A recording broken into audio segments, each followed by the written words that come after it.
इस वीडियो में मैं आपसे ये बात साझा करने जा रहा हूँ कि बहुत से हमारे साथियों का ये प्रश्न रहता है कि हमने प्रेरणा पोर्टल पर जो है वो छात्र संख्या अपलोड कर दी है, हमें कैसे पता चलेगा कि वह छात्र संख्या अपलोड हुई है या नहीं हुई है। तो उसे समझने के लिए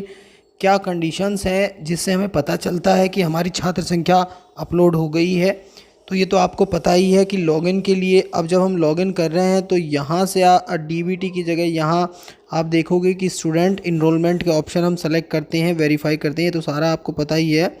अब हम मेनली वहाँ चलते हैं जहाँ से हमें पता चलेगा कि हमारी इन्फॉर्मेशन अपलोड हुई है या नहीं हुई है। तो यहाँ से हम टीचर अकाउंट में जाते हैं, स्टूडेंट इनरोलमेंट में जाते हैं, और जैसे ही स्टूडेंट इनरोलमेंट में जाते हैं तो कुछ ऐसा इंटरफेस हमें खुल के हमारे पास आ जाता है। तो इसमें आप देखोगे कि जैसे हमने ये इन्फॉर्मेशन भर दी है, क्योंकि मैं भरी हुई इन्फॉर्मेशन आपको दिखा रहा हूँ, तो आप ये इस तरह का ब्लैंक फॉर्म है, उसमें आपने इन्फॉर्मेशन भर दी है जो आपके यहाँ बच्चे हैं। तो आप यहाँ देखोगे कि यहाँ सेव ड्राफ्ट का बटन भी आपको दिख रहा है, और यहाँ आपको उसके बगल में जो है फाइनल वाला सेव का बटन भी दिख रहा है, और उसी के साइड में आप यहाँ देखोगे यहाँ आपको प्रमाणित किया जाता है कि सामने टिक भी नहीं दिख रहा है। ये तीन चीज़ों पे आप फोकस करेंगे, यानी कि सेव ड्राफ्ट भी हमें दिख रहा है, यहाँ से फाइनल सेव भी दिख रहा है, और यहाँ भी टिक नहीं दिख रहा है। तो जैसे ही हम सेव ड्राफ्ट करते हैं, सेव ड्राफ्ट का मीनिंग है कि ये जो इन्फॉर्मेशन, ये जो सूचनाएं आपने इसमें भरी हैं, इनको सेव करना है। तो जैसे हम सेव ड्राफ्ट करते हैं तो हमने सेव ड्राफ्ट किया है, तो ये इन्फॉर्मेशन, ये एक मैसेज आता है कि इन्फॉर्मेशन इज़ सेव्ड सक्सेसफुली। तो इसका मीनिंग है कि जो आपने इन्फॉर्मेशन भरी थी, जो अपने आप फील्ड में बॉयज़ गर्ल्स आपने ये भरे हैं, वो सेव हो चुके हैं, यानी कि ये जो संख्या भरी है ये सेव हुई है। अभी आपकी फ़ाइनल सेव नहीं हुई है। तो फिर उसके बाद जैसे ही हम यहाँ प्रमाणित के सामने टिक लगाते हैं, तो इस तरह से टिक लगाते हैं हम, और फिर ये अपलोड के लिए हमसे पूछता है। तो मैंने फाइनल स्टेप आपको दिखाया है, तो यहाँ फिर आ जाता है कि फाइल अपलोडेड सक्सेसफुली। पहले आपकी जो संख्या आपने भरी थी वो सक्सेसफुली अपलोड हुई थी, अब फाइल अपलोड हुई है, और इसको हम ओके कर देते हैं।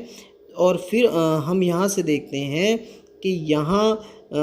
अभी पहले वाले मैं फ़ोटो पे ले जाऊँगा आपको, कि यहाँ आप देखोगे नीचे जब आपकी फ़ाइल भी अपलोड हो गई है और वो सेव हो गई हैं, तो आप यहाँ देखोगे कि यहाँ बटन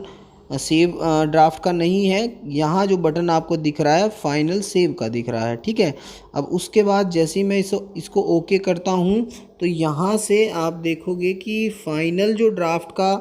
फाइनल सेव का बटन भी गायब हो गया है, और यहाँ लास्ट में लिख के आता है your information is final saved successfully, ये लिख के आता है। और इसके बाद मैं आपको दिखाना चाहूँगा कि पोर्टल में क्या परिवर्तन आ जाता है, वो भी हम देख रहे हैं।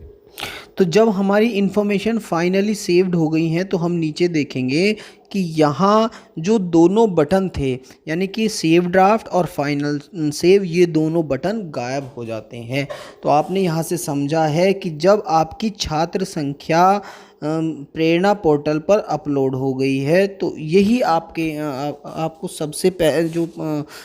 फाइनल सेव हो गई है, तो जो बटन वो दिखाई पड़ रहे थे दोनों यहाँ, वो बटन यहाँ आप दिखाई नहीं पड़ रहे हैं। और जहाँ से आप यहाँ आपको आता है कि अटैचमेंट, यहाँ आप इसको भी ध्यान लगाएंगे कि यहाँ जहाँ अटैचमेंट आपने डाउनलोड किया था उसकी जगह आ जाता है डाउनलोड पीडीएफ, यानी कि अब आप यहाँ से पीडीएफ डाउनलोड कर सकते हैं जो आपने डाउनलोड की है। तो ये कुछ परिवर्तन आ जाते हैं जिनसे आपको पता चल पाता है कि आपकी इन्फॉर्मेशन सेव हुई है कि नहीं हुई है।